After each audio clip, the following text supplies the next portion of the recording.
Salut, alors aujourd'hui nous allons parler de la drague en soirée, de comment draguer dans un bar ou draguer dans une boîte. Alors tout commence en amont, bien avant la soirée, pour une bonne drague dans un bar, il va falloir choisir en fait un bon endroit où sortir. Alors comment choisir un bon endroit où sortir? Eh bien ça va être en fonction des filles que vous désirez. Par exemple, je suppose que les working girls et les baba cool ne sortent pas aux mêmes endroits dans votre ville, donc à vous de bien voir dans quels endroits vont les filles en fait qui vous intéressent.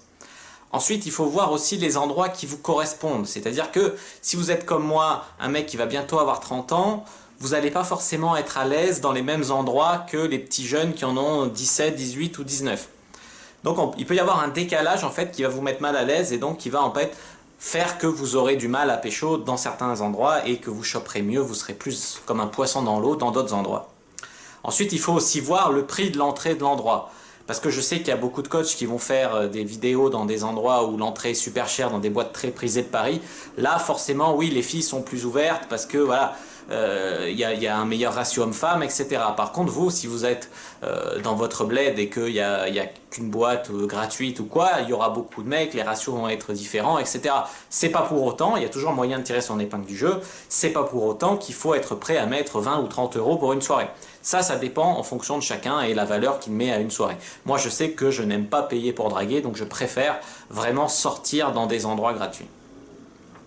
Ensuite, la deuxième étape, c'est de bien préparer votre look. Oui, parce que en fait, la NPU, le Night Pickup, c'est un endroit où les apparences ont énormément d'importance. Je dis pas que ça n'en a pas ailleurs, mais là, c'est un endroit où, par exemple, dans certaines boîtes, vous pouvez même pas vous entendre parler. Donc forcément, c'est un endroit où l'apparence a une importance encore plus importante. Donc un bon look, bah, si vous êtes paumé, vous prenez un jean brut, une chemise blanche ou noire, voilà, ça passe partout. Voilà, il faut toujours avoir un bon look dans ces endroits-là, surtout et être en accord en fait avec l'endroit où vous allez. Comme j'ai dit, ne vous habillez pas comme un working boy si vous allez dans un endroit où il n'y a que des babas cool. Donc là aussi, il faut un petit peu calibrer tout ça. Quant au peacocking, ça peut être efficace en boîte de nuit, mais pas forcément le peacocking à l'américaine avec un haut de forme et tout, plutôt un peacocking plus discret avec un bijou sympa ou un truc qui va attirer l'attention d'une fille, faciliter les sujets de conversation, etc. Ensuite, trouver un bon wing, parce que c'est beaucoup plus amusant de sortir avec un wing que de sortir seul. En plus, moi, en sortant seul, ça m'est arrivé, une fois, je me suis fait agresser le soir en rentrant. Je dis pas que le pick-up est dangereux, ça n'avait aucun rapport, en fait, avec le game. Je me suis fait agresser comme n'importe qui pourrait se faire agresser le soir en rentrant. Donc, c'est pour ça que c'est mieux de sortir, en fait, avec un wing. C'est plus sécurisant, moi, c'est mon avis. Après, on peut très bien, ça m'est arrivé, draguer seul. Alors un bon wing, ça va être quelqu'un avec qui vous allez partager une bonne énergie, qui va pas vous tirer vers le bas, qui va pas vous faire picoler, seulement picoler, qui va pas vous dire non j'ai trop peur d'aborder, on n'aborde pas. C'est quelqu'un qui va se laisser porter soit par votre énergie, et soit qui lui va vous donner son énergie et son envie d'y aller. Ensuite, il y a des mecs qui conseillent d'aller draguer dans un bar avec une fille, parce que c'est plus facile de draguer dans des groupes quand il y a une meuf dans le groupe en fait, qui va draguer. Mais là, moi je trouve que c'est un peu embêtant d'aller draguer et d'emmener en fait son sandwich. Je veux dire, si t'as plein de filles, si c'est pas pour t'amuser à draguer des inconnus, baise-la chez toi la meuf, tu vois. Enfin, c'est mon avis, tu vois.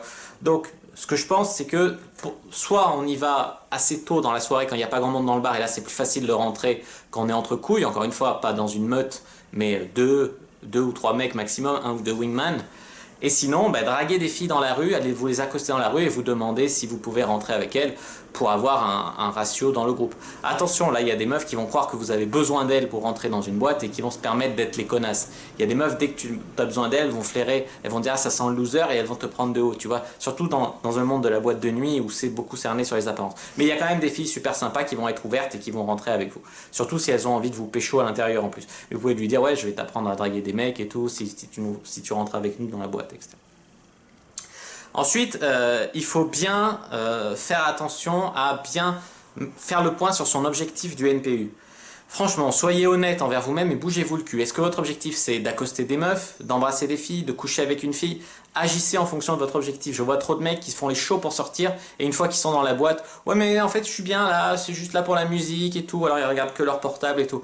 Non, faites le point au début de soirée et agissez en fonction de ce que vous avez décidé. C'est le moment d'agir si vous voulez pas rentrer chez vous avec des regrets après.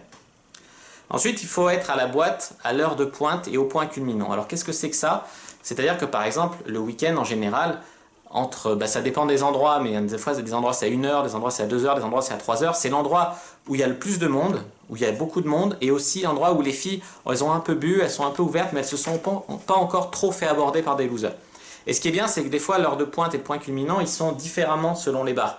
Et donc des fois, moi, avec mes potes à Aix, on avait une bonne série de bars, et des fois on faisait 3-4 bars dans la soirée, où on arrivait toujours au point culminant et à l'heure de pointe. Et quand on chopait pas, on allait dans le bar à côté, on recommençait, on retentait notre chance. Et c'était vraiment très très efficace de faire ça, parce qu'il y a des bars, comme j'ai dit, vous pouvez aller dans le bar X, l'heure de pointe ça va être 1 heure, ensuite vous allez dans le bar Y, l'heure de pointe c'est 2 heures, et dans le bar Z, ou dans la boîte Z, le point culminant c'est à 3 heures, et ainsi tac tac tac. Ensuite, bon, voyons maintenant comment, voilà, vous êtes dans la boîte, comment bien draguer en boîte de nuit ou dans un bar. Tout d'abord, il faut être ou paraître positif. Si vous avez l'air de vous faire chier ou quoi, ça ne va pas passer. Pourquoi? Parce que vous êtes dans un endroit festif. De toute façon, être positif et paraître, être à l'aise, s'amuser, être bien, c'est communicatif et ça vous aidera toujours en séduction. Mais encore plus dans un endroit festif comme ça. Ensuite, deuxième point, il faut agir vite. Pourquoi agir vite? Parce que sinon, en fait, votre aisance en drague de nuit, le fait que vous allez aborder et multiplier vos chances, ça va être basé sur un élan. Et l'élan, il peut être positif ou négatif. Si vous arrivez, que vous avez du mal à vous y mettre, que vous abordez pas, vous pouvez passer 1 heure dans le bar seulement à picoler ou à rien faire et perdre ainsi votre temps et ne pas aborder de fille. Tandis que si vous arrivez direct, vous vous obligez à aborder une fille dans les 2 minutes, ça va casser cette barrière invisible qui vous fait appréhender d'aborder des filles, etc. Et après, ça sera beaucoup plus facile pour vous d'aborder. Et même en fin de soirée, moi des fois quand je coach des mecs en fin de soirée, attends, il y a encore celle-là que j'ai pas abordée et tout. Les mecs ils sont dans un élan énorme de drague et ils sont là, et ils veulent aborder absolument toutes les filles pour partir avec aucun regret et avoir absolument le maximum de numéros ou embrasser le maximum de filles possible ou rentrer avec le maximum de filles. Et ça c'est un super état d'esprit. Et pour ça il faut agir vite et aborder rapidement. Alors le but de la drague de nuit, pour moi, c'est de créer des situations, donc d'aller aborder des meufs. Tac, donc on va parler après des openers, donc comment aborder des meufs. Ensuite, chercher de l'intérêt, quand vous abordez des meufs, chercher rapidement un intérêt et ensuite essayer rapidement de concrétiser cet intérêt pour pas perdre votre temps en fait avec des filles qui sont juste là pour socialiser, qui n'ont absolument pas envie de vous. Alors, quels sont les openers qui fonctionnent en boîte de nuit? Il y a les openers directs. Ça, c'est les openers que j'aime bien dans la vie de tous les jours. Il y a les openers n'importe quoi, les openers un peu décalés et tout ça, je les adore en drague de nuit, parce que c'est un endroit où on est là un peu plus pour s'amuser, un peu moins se prendre au sérieux, etc. Et il y a les openers contextuels qui fonctionnent d'ailleurs à peu près partout.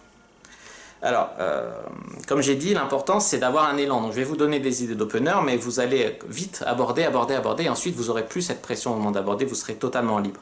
Et il faut y aller à l'audace avec des meufs. C'est-à-dire il ne faut pas que les meufs ressentent de la peur, il faut vraiment être dans un bon état d'esprit où vous allez même chercher le nom, il ne faut pas vous inventer d'excuses, ouais elle a sûrement un copain, ouais je suis sûrement trop petit pour elle, etc.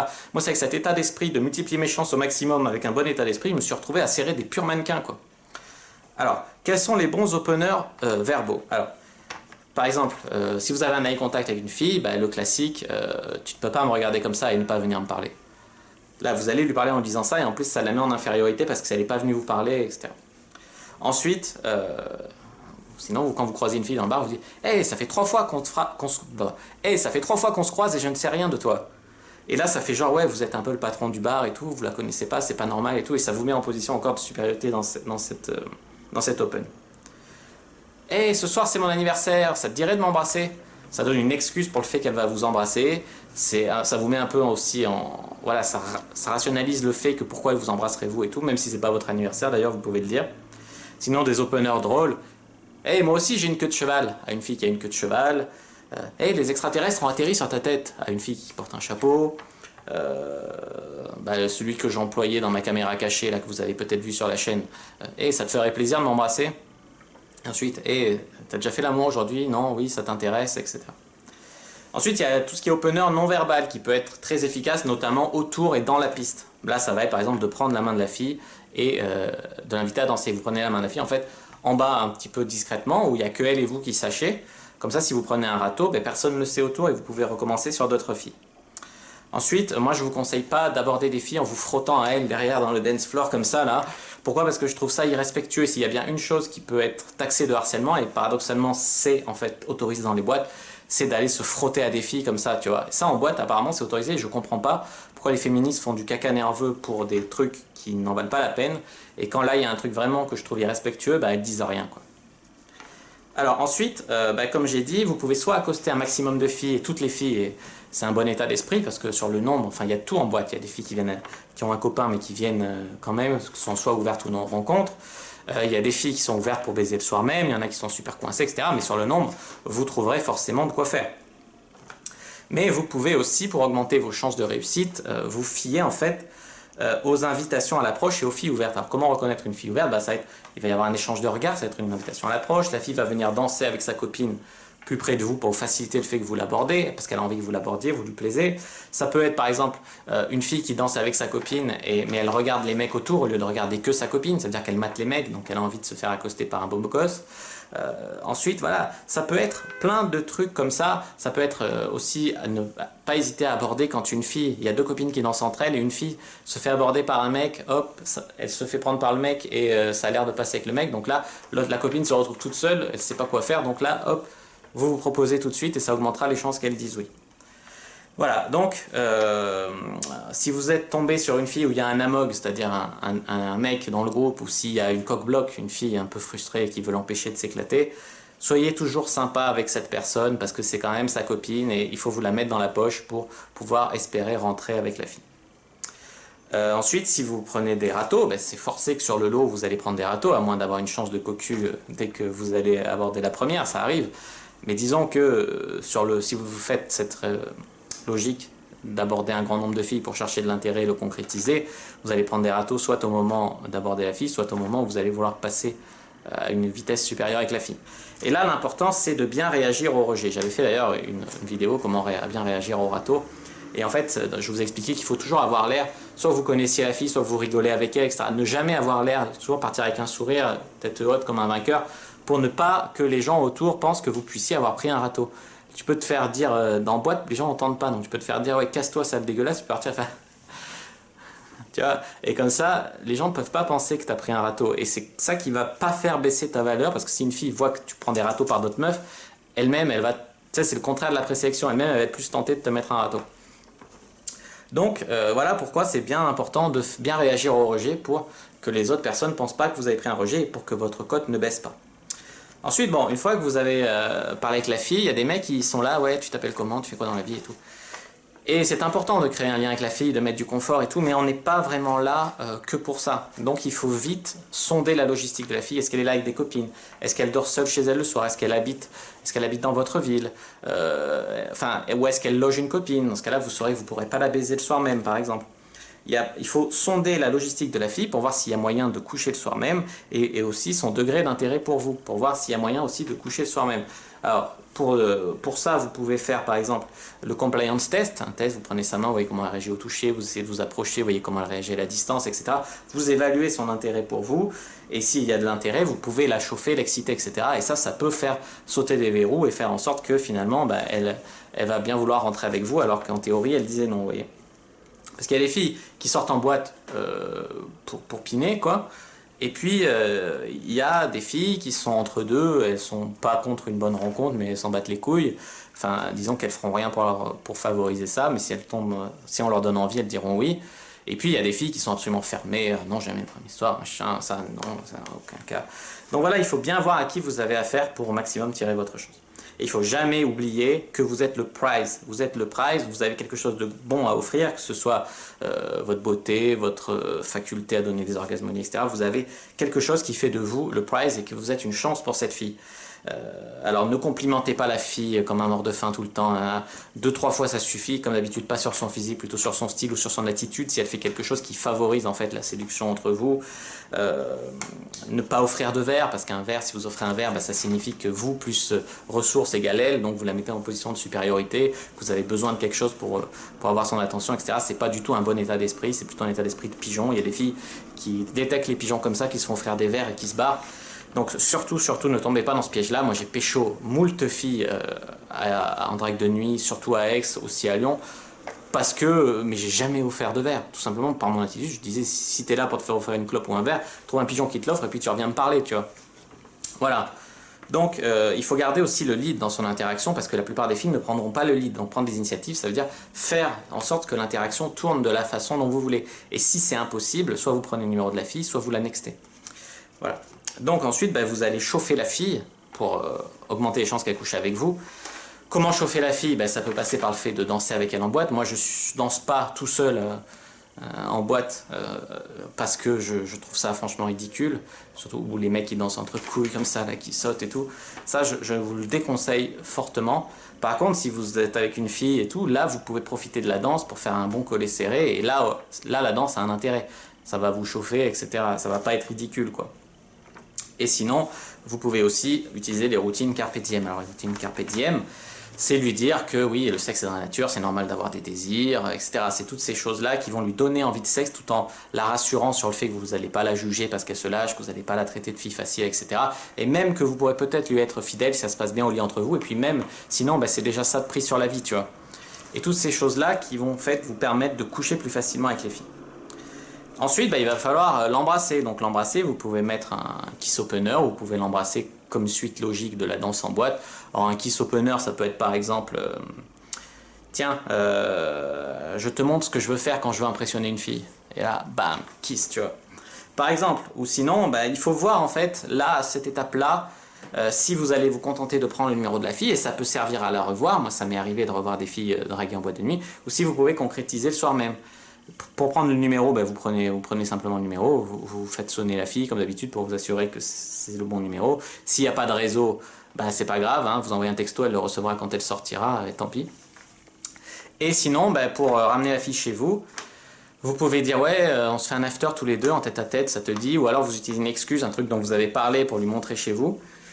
Ou sinon, vous pouvez, si elle est avec une copine, inviter elle et sa copine avec votre wingman. Ouais, ça te dit on fait un after à l'appart, etc. Et là, vous pouvez tout à fait en fait tomber sur une fille avec sa copine, et ça m'est arrivé à des filles avec votre wing, et après la soirée ça tourne en baise, quoi, de fil en aiguille, vous faites un after, vous buvez un verre ou deux, vous êtes chez vous au calme, et voilà, après de fil en aiguille, bah, ça tourne comme ça doit tourner. Voilà, donc j'espère que cette petite vidéo sur la drague de nuit vous aura apporté quelques conseils. J'ai pas tout développé ici, j'ai pas vraiment de produits numériques, de PDF à vous proposer pour la drague de nuit, j'en ai pas encore fait. N'hésitez pas à me dire dans les commentaires si vous en avez envie. Si oui, si ça vous intéresse d'aller plus loin, vous pouvez toujours prendre un coaching avec moi, les conditions sont dans la description de cette vidéo. Il y a quand même le module 5 de la formation Cyprine qui parle exclusivement de drague de nuit, donc c'est des cours en vidéo là par contre. Et puis voilà, je vous ai fait un article où j'ai un peu plus développé tout ça sur la drague de nuit. N'hésitez pas à le voir, c'est sur le blog diaryfrenchpua.com. Donc j'ai mis un lien dans la description de cette vidéo. N'hésitez pas à aller voir l'article sur la drague en soirée, la drague en boîte, draguer dans un bar. C'est dur en soirée, quoi. Voilà, je vous dis à bientôt. N'hésitez pas à mettre un pouce bleu pour m'encourager et bien aider au référencement de cette vidéo sous la vidéo. N'hésitez pas à commenter pour me dire ce que vous en avez pensé, vos techniques, peut-être pour draguer en boîte de nuit. N'hésitez pas à vous abonner à la chaîne parce que je fais des vidéos très très régulièrement. N'hésitez pas à me suivre sur les réseaux sociaux. Les liens sont dans la description de la vidéo et dans l'écran de fin. N'hésitez pas à partager cette vidéo. Et bien sûr, moi je vous dis à bientôt et que le jeu du game soit avec vous.